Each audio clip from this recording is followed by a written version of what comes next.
6h53. O Band Cidade recebe hoje, aqui na bancada, o pré-candidato à presidência da República, Renan Santos. Ele é um dos fundadores do movimento Brasil Livre, o MBL, e tem atuado nos últimos anos como uma das vozes mais ativas no debate político nacional.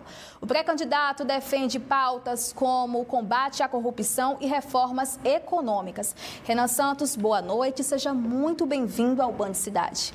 Boa noite, é uma honra estar aqui. Vamos trocar ideia, vamos debater. Muito feliz em ser recebido e, aliás, muito feliz com toda essa viagem pelo Maranhão. Aprendi muito, passei muito perrengue, entendi como é que é a vida das pessoas aqui, em grande medida, e já pensei em soluções para resolver muitos dos problemas. Falando nisso, o senhor que esteve esses dias pelo Maranhão, aqui em São Luís, no interior do estado, e viu de perto a população do Maranhão, também as estradas, o que mais chamou a atenção?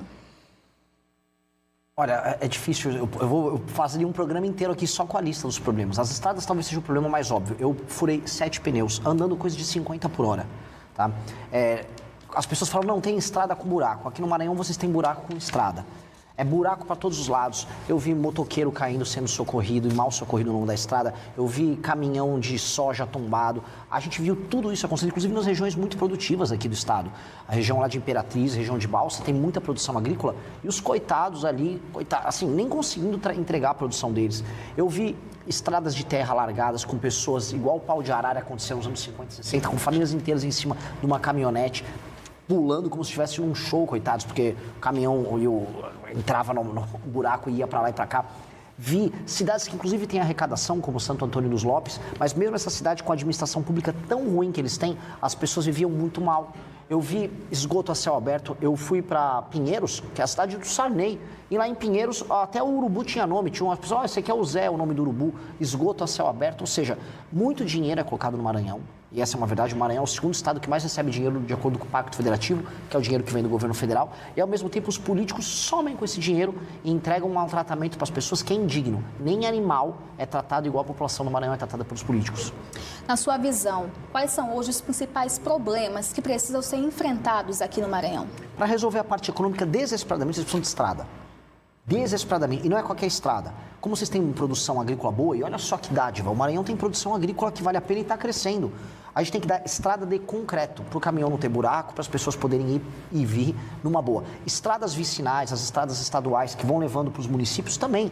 Sabe, é só comprar e não superfaturar o orçamento do asfalto, como fazem, que você vai ter um asfalto simples, a pessoa vai poder entregar a produção dela aqui e ali, vai poder circular de uma cidade a outra de maneira livre. Isso é uma das coisas. A segunda coisa, brecar o avanço do crime organizado. A gente está falando aqui de um dos 10 estados mais inseguros do Brasil, que é o caso do Maranhão, com um dos piores índices que envolvem homicídios e roubos de celular e roubos de bens pessoais das pessoas. Está todo mundo com medo. Feminicídio subiu no Maranhão também. E a terceira coisa que é muito importante a gente colocar aqui, o Maranhão apresenta uma taxa de analfabetismo próxima dos 15%. Eu visitei famílias em que as pessoas não sabem ler e escrever de verdade. E isso assusta. Nós estamos em 2026. Analfabetismo era uma coisa para a gente ter resolvido nos anos 50, 60. Isso ainda existe aqui no estado. E aí eu pergunto, o dinheiro do governo federal, o dinheiro do Fundeb vai para as escolas. O que eles estão fazendo com esse dinheiro? Por que as pessoas não estão sabendo ler e escrever? Então tem uma situação de calamidade aqui. E eu volto a falar, para quem mora no Maranhão, a situação aqui é de calamidade. O que pode ser feito para melhorar na prática essa realidade? Primeira coisa, assim, eu venho aqui para o Maranhão muito mais para arrumar inimigos do que arrumar amigos. No sentido que eu vou apontar os erros. A classe política do Maranhão sabota a população. Eu nunca vi nada igual à classe política daqui. Então, uma das coisas que nós podemos fazer é ter quadros novos na política que não tenham rabo preso com ninguém, que estejam dispostos a trabalhar por desempenho. Ou seja, se não melhorar a saúde, a educação e a segurança e a infraestrutura aqui do estado, essa pessoa não pode sequer ter direitos políticos. Eu vou, como presidente da República, passar a lei. Vai funcionar assim, prefeito que não entregar melhoria na saúde, segurança, educação e infraestrutura, não pode concorrer na eleição seguinte, fica inelegível. Aí se ele quer chamar o Wesley Safadão para fazer show, igual tentaram fazer em Santo Inês, se ele quer comprar voto, aí não vai poder, porque ele vai estar inelegível. Então eu vou acabar com essa farra. Outra coisa que eu vou fazer, eu vou fundir município. Tem mais de 200 municípios, aqui tem 217 municípios no Maranhão. Eu vou fazer ter menos de 100 municípios. Vamos juntar os municípios, ter uma administração só, para deixar desempregado esse monte de vereador, os babão dos vereadores que são colocados dentro da máquina pública, e com base nisso a gente racionalizar, fazer entregas boas para as pessoas. Isso é, assim, a primeira coisa que tem que fazer, e o governo federal tem que atuar ajudando nisso. A classe política daqui, eu volto a repetir, eu estou rodando o Brasil todo, eu nunca vi vi uma classe política tão absurda quanto a do Maranhão. Esses caras são piores do que uma bomba atômica. Você fala assim, Renan, você prefere pegar ebola, você prefere ser atropelado por uma carreta ou ser administrado por um político do Maranhão? Eu prefiro pegar ebola e ser atropelado por uma carreta. Eu nunca vi uma coisa tão ruim quanto os políticos aqui.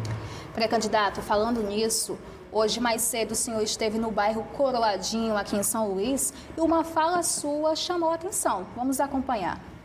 Pessoal, o Pedrinho me trouxe para gravar um Coroadinho, na favela aqui em São Luís do Maranhão. E é uma filial do inferno, tá? A quantidade de cachorro morto que tem aqui, no meio da rua, cara. Eu vi 3 cadáveres de cachorro. Um lugar tomado pelo crime. Cara, isso aqui é uma filial do inferno. Isso aqui é uma filial do inferno. Após esse vídeo que gerou uma grande repercussão aqui no Maranhão, uma página que se diz representar os moradores do bairro Coroadinho divulgou uma nota de repúdio, afirmando que as declarações foram desrespeitosas e que a comunidade não aceita ser usada como palco político. Como o senhor vê essa situação? Eu acho muito humilhante para essa comunidade ser representada por um tipo de associação que ela própria faz durante o período eleitoral. Abertura de espaço para político malandro e político vagabundo que compra voto nessa comunidade e mantém o que eu disse. Esgoto a céu aberto, lixo jogado no chão, pessoas, eu tenho imagem de tudo, pessoas catando lixo, lavando a mão no esgoto ali, restos de cachorro que morreu sendo jogado no meio da rua, 5 facções disputando espaço ali, não é uma, não é duas, são 5 facções. Se isso não é uma filial do inferno, eu já não sei mais o que é. Essas pessoas, associações, influencers, eles querem fazer o morador dessa região crer que isso é normal e que essa pessoa tem que ter orgulho. Tenho orgulho de viver controlado pelo tráfico, eu tenho orgulho de andar sobre o esgoto, eu tenho orgulho de não ter título de propriedade, eu tenho orgulho de ter analfabetismo graçante, andando para lá e para cá. Eu tenho orgulho, a taxa de homicídios nessa região, Coroadinho, em 2014 foi de 80 homicídios a cada 100 mil habitantes. Isso é 10 vezes a taxa de homicídio na Ucrânia, que está em guerra. E essas pessoas querem que isso seja normal. Eu acho um absurdo, mantenho que é um absurdo, e se for presidente da República, eu vou transformar isso em bairro. Em bairro. Eu não vou manter aquilo como favela. Mas eu tenho orgulho de que é uma favela. Você está errado. A população nem sempre está certa. A população, às vezes, compra orgulhos de coisas erradas. Ninguém tem que ter orgulho do que eu vi ali. Ninguém tem que ter orgulho do que do lado de um ponto de ônibus em que criança pega ônibus para ir para a escola, tem 5 cadáveres de cachorro morto e um homem estava trazendo numa sacola um outro cachorro morto para jogar ali. Ninguém tem que ter orgulho disso. A gente não tem que ter orgulho do errado. E no Brasil tem um discurso coitadista, a gente tem que ter orgulho do errado. Não, mas ele ali é a nossa favela. Tá errado, ninguém tem que morar em favela. Mais de 30% da população de São Luís mora em favela e o prefeito aqui da cidade ainda quer concorrer para governador. Esse homem tinha que ter vergonha na cara. Aí vem esses influencers querem reclamar, reclamem o quanto quiser. Eu vou me tornar presidente da República e eu vou acabar com as favelas no Brasil. E vou acabar com favela no Coroadinho. Vocês vão morar em bairro decente, em casa decente, sem crime organizado. Eu vou matar os bandidos, todas as lideranças do crime organizado, o bonde dos 40, eu vou dar um nome aqui, bonde dos 40, eu vou matar vocês. E eu vou fazer o que precisa ser feito. Ninguém tem que ter medo de dar nome às coisas como precisa ser dito. Assim como eu vou destruir o crime organizado, favela tem que virar bairro. Favela não tem que ser objeto de orgulho, tem que ser objeto de obra, de reforma.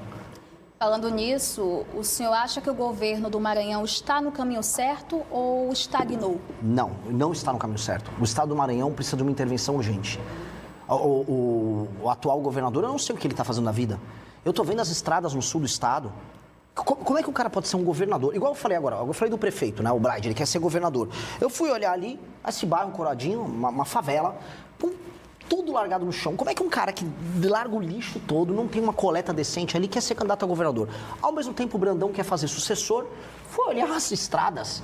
Um homem desse não tem condições morais de ser candidato a nada. Um cara que tem, no meio de uma estrada, uma cratera em que as pessoas caem dentro da cratera. Eu vi motociclista contando história, ele caiu inteiro dentro, cabia a moto dele e ele inteiro dentro da cratera. E aí o governador, não, eu tenho um plano, vou eleger meu sucessor, aí faz aquelas danças, chama cantor. O que é isso? Todos esses caras tinham que ser interditados. Essas pessoas não têm condições, não é nem intelectuais, elas não têm condições morais de ser governador de nada. Esse Brandão é uma vergonha. Eu volto a colocar para todo mundo que está nos assistindo. Existe uma coisa que chama o mito da caverna do Platão, que é assim, quando você está vendo só uma coisa, você acha que o mundo é isso. Todo mundo no Maranhão olha para a realidade no Maranhão e acha, é normal ter um cachorro morto do meu lado, no meio da rua. É normal ter tanto buraco assim. Não é normal. Eu falo isso para você que mora aqui. Não é normal. Não aceite isso. Outros lugares do Brasil, até mais pobres do que o Maranhão, se vive melhor do que aqui. Vocês são roubados pelos seus políticos aqui. Isso é inaceitável. Pré-candidato, vamos fazer assim, vamos para um rápido intervalo, mas não sai daí que no próximo bloco a entrevista continua.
7h06, voltamos a apresentar o Band Cidade. Comigo na bancada, o pré-candidato à presidência da República, Renan Santos. Voltando aqui à nossa entrevista, como o senhor avalia o atual cenário político do Brasil? É triste, né? É triste. O cenário político do Brasil é o maior escândalo de corrupção da nossa história, que é o escândalo do Banco Master, pegando gente de todos os lados. Descobriram agora que o Caiado, pré-candidato a presidente, inclusive um cara que eu admiro, participou comigo do impeachment da Dilma, agora ele também recebeu o Vorcaro e foi convencido pelo Vorcaro a mudar de certas posições. Falamos do escândalo do INSS, que envolve boa parte da classe política, inclusive a família do atual presidente da República, o Lula. Aí a gente olha os dados e os indicadores do Brasil, o Brasil vai para uma crise que ele vai quebrar nos próximos 2 anos se nada for feito. Segurança pública, o crime organizado tomando todos os estados, especialmente do Nordeste. Rankings internacionais de educação, o Brasil caindo pelas tabelas, desempenho horroroso. Então nós estamos muito mal, o cenário político é muito ruim. E aí o que as eleições têm? As eleições mostram Lula concorrendo para a reeleição, graças a Deus as pessoas despertando, e eu estou rodando no Nordeste, e eu estou vendo aqui no Nordeste as pessoas despertando para o problema que é o lulismo, o fato que eles não têm nada a entregar.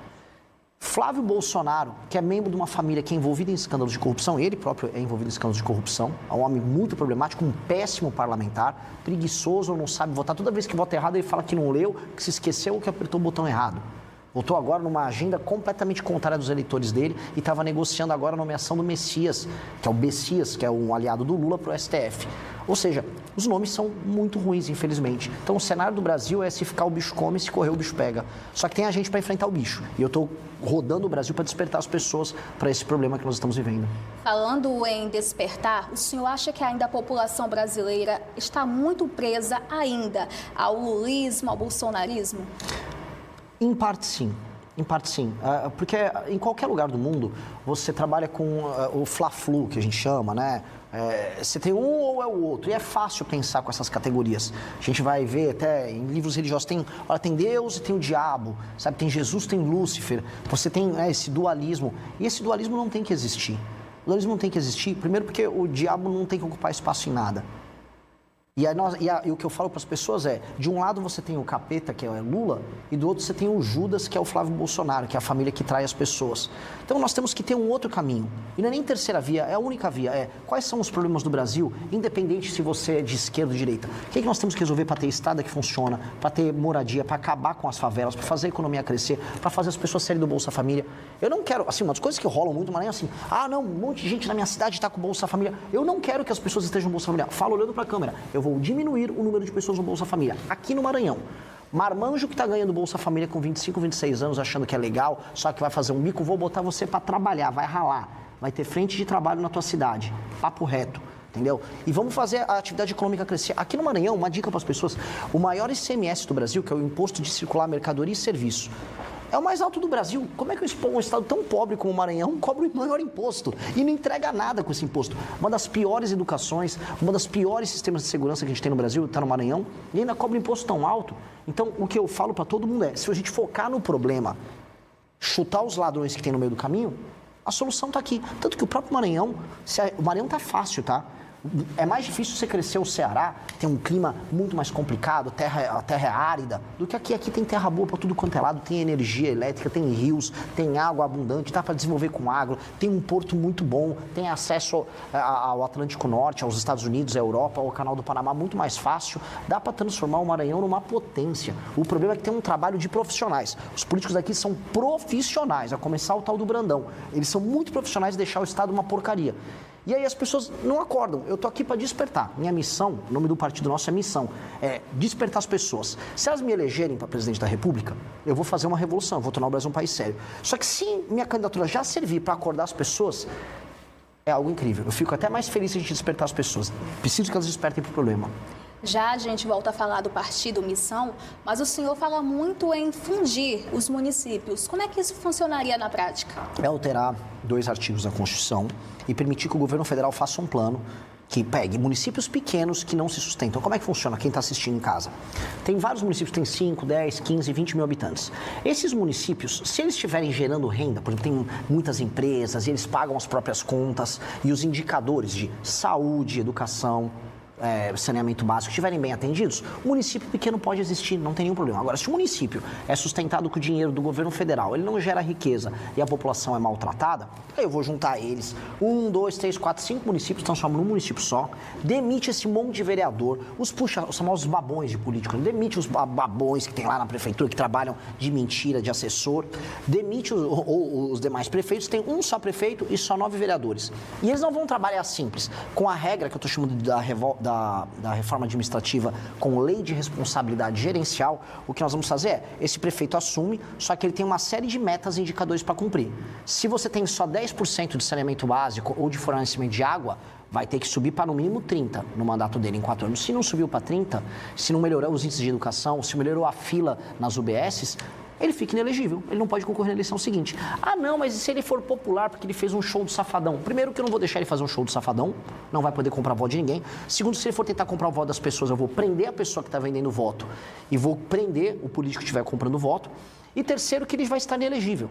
Agora, se ele cumpriu a meta, se foi um bom prefeito, melhorou o saneamento básico, melhorou a educação, melhorou a segurança, fez empresas se instalarem ali, o município começou a esquentar, a economia cresceu, as pessoas estão com emprego, estão comprando uma moto, estão comprando um carro, estão fazendo uma casa, a vida começou a melhorar, o cara vai poder fazer o show do Safadão no município dele numa boa, tá? Eu vou querer ver a população daquele lugar feliz, ele vai poder concorrer à reeleição e o partido dele ainda ganha fundo partidário eleitoral como prêmio porque ele foi um bom prefeito. Então a gente tem que bater no político que não presta, no prefeito, mas se o político que presta, a gente tem que premiar. Essa é a regra que a gente vai fazer. Fazendo isso e fundindo o município, a administração aqui vai melhorar tanto, mas eu te falo, tanto, que vocês vão dar um salto. O Maranhão vai começar a crescer 10% ao ano, 10 a 15% ao ano, até começar a pegar o ritmo de ser um dos maiores estados do Nordeste, que é o que ele tem que ser. Agora falando do Partido Missão, que ele surge como uma alternativa no cenário nacional, o que diferencia o Partido Missão dos demais partidos? Começar pelo nome, né? Todo mundo que acompanha partido político no Brasil vê que é uma sopa de letrinha. PSB, Partido Socialista Brasileiro, PMDB, Partido da Mobilização Democrática. Ninguém sabe o que significa isso aí. E missão significa o seguinte, o que significa quando você está numa missão? Você tem uma ideia, um plano e você tem um período de tempo para implementar. Isso se torna uma missão. A missão, como o nome do partido, significa que nós somos um grupo de pessoas que tem um senso de urgência. O que é urgência? Eu preciso, enquanto eu estiver vivo, nos próximos 30 anos, fazer o Brasil virar um dos 5 maiores países do mundo. Essa é a nossa missão. Eu quero que daqui 30 anos o meu país esteja junto com China, Rússia, Estados Unidos e Índia, mandando no mundo. Mandando foguete para o espaço aqui da base de Alcântara, no Maranhão, tendo alta tecnologia, produzindo inteligência artificial, tendo forças armadas poderosas, destruindo o crime organizado, sendo influente. Essa é a missão. Então, o meu partido surgiu para cumprir isso. E aí a gente fez uma lista de políticas que a gente tem que implementar para fazer isso, publicamos isso em livros e montando o partido. E minha pré-candidatura hoje é para isso. Então, quando os outros ficam lá com blá, blá, blá, eu gosto muito do Lula, ai não, o Bolsonaro tem lindos olhos verdes, eu tenho um plano, eu quero implementar, eu estou com pressa, eu preciso fazer meu plano ser implementado rápido. Por isso que eu já sou pré-candidato a presidente. É um senso de missão, um senso de urgência. Falando em partidos, o senhor fez uma crítica ao PSOL. Qual foi o principal ponto dessa crítica? Puxa, eu faço tantas críticas ao PSOL. Então, o primeiro problema do PSOL, por que o PSOL existe? O PSOL é um partido de sabotagem à soberania nacional. Se for a última crítica que eu fiz recente a ele, é porque o PSOL, veja só o absurdo, ele entrou no STF, junto com um monte de ONG que recebe dinheiro dos nossos concorrentes da Europa, para impedir que a Ferrogrão, que é uma ferrovia que escoa a produção de soja do Brasil, do agro, especialmente no Mato Grosso, termine. Eles não querem que a gente tenha uma obra para, em vez do caminhoneiro ficar cansado na estrada entregando a mesma produção sempre, uma ferrovia atenda a produção do Brasil, fazendo que sobre mais divisas, entre dinheiro no Brasil, a gente possa fazer mais políticas sociais. O PSOL não quer, porque o PSOL trabalha a serviço dessas ONGs americanas, alemãs, norueguesas, que não querem que o Brasil tenha um agro forte, porque eles estão protegendo o agricultor deles. Isso está acontecendo aqui no Maranhão agora. O ICMBio quer pegar toda a área perto do Porto de Itaqui, quer interditar porque tem que ter 20 pescadores ali. Então você tem que ter 20 pescadores funcionando, que nem existem mais pescadores, ninguém está pescando ali. É uma não economia, aliás, ninguém quer no século XXI que as pessoas fiquem vivendo de pesca de subsistência. E aí querem interditar uma região que pode ser super desenvolvida, a gente pode instalar empresas que podem criar produtos que vão ser exportados para fora do Brasil. Ou seja, essa agenda de sabotagem que o PSOL apoia em todos os lugares do Brasil, impede os lugares mais pobres do Brasil de crescer. Portanto, o PSOL é o inimigo do Brasil e ele tem que ser combatido assim. Candidato, a gente agradece a sua participação aqui no Band Cidade.